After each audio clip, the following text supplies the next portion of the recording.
She started her doc program at Western, and I was still in my master's program at Western. We both worked with kids with disabilities. That's basically where we share a lot of our common ground. Then when I started working for the schools in Kalamazoo, I worked with kids with multiple disabilities. They had to have at least 2 or more severe disabilities that they could not function in a regular special ed classroom. So most of them were on waiting lists to be institutionalized, because that's what they did 50 years ago. That's where we kind of started. Sharon also worked at an institution in Howell. For residents of any age, actually, who had severe mental retardation. My particular interest was working as a psychologist, working with children, infants, toddlers, and preschoolers who had behavior problems or learning difficulties. And after working as a school psychologist for a number of years and finishing my doctoral degree, we both taught at Central Michigan University in the psychology department. My area was school psychology. And mine was experimental psychology, particularly in behavior analysis, which is what this is all about. What is the BCBA program? Board Certified Behavior Analyst.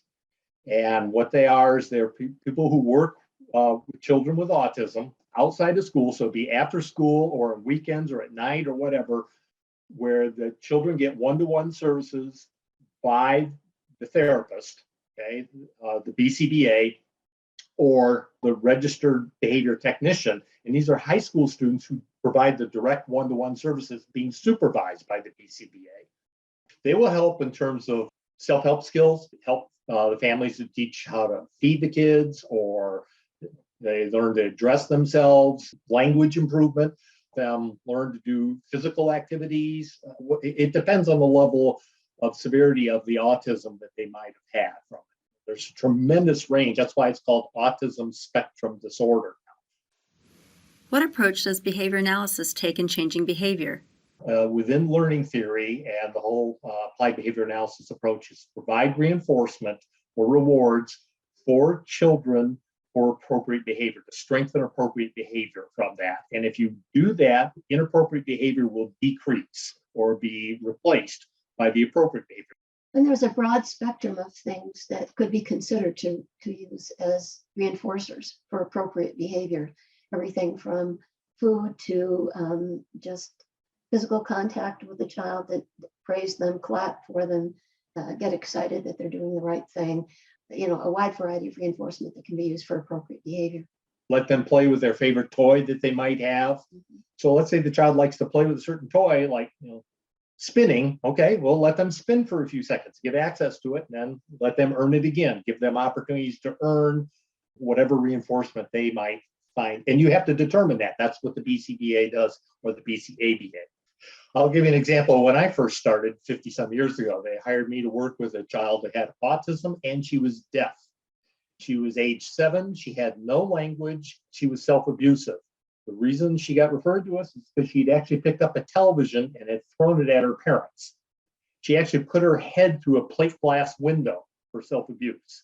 She had all sorts of bizarre and had no language, or not toilet trained, etc. So we had to decrease those inappropriate behaviors or incompatible with learning and teach her language. And we taught her sign language at first because she was deaf. So we learned some basic things of sign language, like say hi, good girl, etc.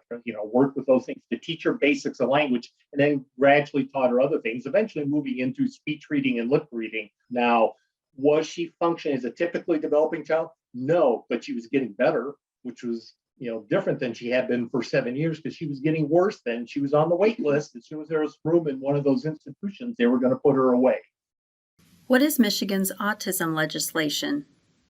What it is it provides services to parents outside of school, so it'd be after school or on weekends or at night or whatever, where the children get one-to-one services by the BCBA or the registered behavior technician. The insurance companies, if they have any kind of insurance, have to pay for it. And most parents know nothing about this. The main thing that drove this was a major study. It's published in the 1980s out of UCLA that showed if you do early intervention with kids with autism, we're talking about age 2 or 3, you diagnose this and treat it, that Many kids will not end up in special education programs. They'll actually be able to function in regular education and become, typically performing citizens and be performing really well rather than needing extra services for the rest of their life. Not all of them. Many of them still need supplemental services. But it was a groundbreaking study. It was done. It's been replicated a number of times. And so the parents of children with autism are the ones who've driven legislatures in all the states to provide these services. So each state has gradually acquired these services. What are the different career paths? The registered behavior technician, they have to be 18 years of age. They have to take online training, about 40 hours. They have to pass a test. They have to pass a background test. Then they're eligible to work directly with the children. And the services are paid for by insurance companies or by Medicaid. There are third-party payments from that available. And it depends on the policy they have available, whether it's 10 hours a week for that child or 20 or whatever from it. It varies from child to child, but they work with multiple children. They don't work with just one child. While they're doing that, they can work on their associate's degree at a community college, or they can work on their bachelor's degree at a 4-year college and train to become a BCABA, a board certified assistant behavior analyst. And they're the ones who do the supervision from it. And they also develop the programs. It's a bachelor's level position. Again, they have to pass a test, background test. They have to have a college degree, and they can supervise RBTs, or registered behavior technician. If they want to continue, then they can get at least a master's or perhaps a doctoral degree and become a BCBA, a board certified behavior analyst. What we often have are students who graduate from high school, like when I taught at Central and I taught freshmen their very first day of class. I had some who were already RBTs. They were smart enough to do that over the summer after they got their high school diploma, and I could get them a job right away as a freshman. They could work their way through college. They're getting paid, and they didn't take out as many school loans. They were not only getting paid well, they were learning things were relevant toward their career. Many school psychologists, in addition to getting, their school psychology degree, will also get training as a behavior analyst so that they can better analyze problem behaviors in the schools and then provide recommendations and assistance to teachers to deal with some of these problems. And school psychologists work with infants, toddlers, preschoolers, and all the way up through high school age students. If you get your doctoral degree in school psychology and get a BCBA, many hospitals will hire them to work with parents, and then they also go into the home. It's a great career path. What is the job outlook? There are lots of jobs for all different levels in this area. Tremendous opportunities here all over the country. There are about 120,000 social workers in this country, about 120,000 counselors, etc. From that. There are only about 40,000 BCBAs, and they should be about 120. We're about 80,000 in this country alone, short for these types of things. So that gives you an idea career-wise of what's going to be happening from it. There's a tremendous shortage and a big need for this. What is the salary?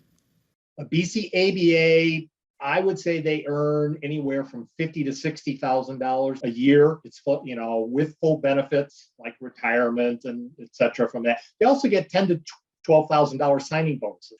BCBA, $80,000 to $100,000. I can't tell you. It varies from state to state.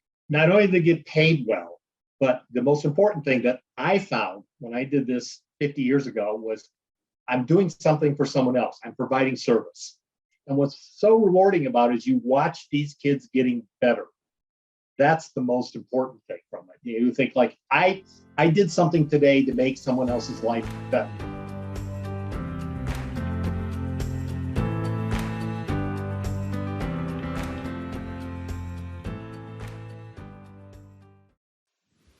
What is one new thing you learned about this career? What is one thing that inspired you from watching this career chat?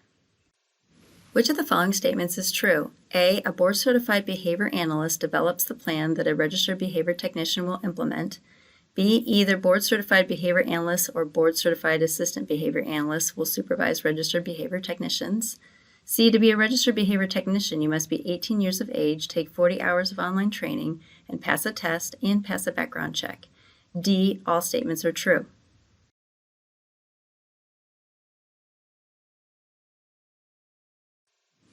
The answer is D, all statements are true. True or false, behavior analysts provide reinforcement or rewards for appropriate behavior.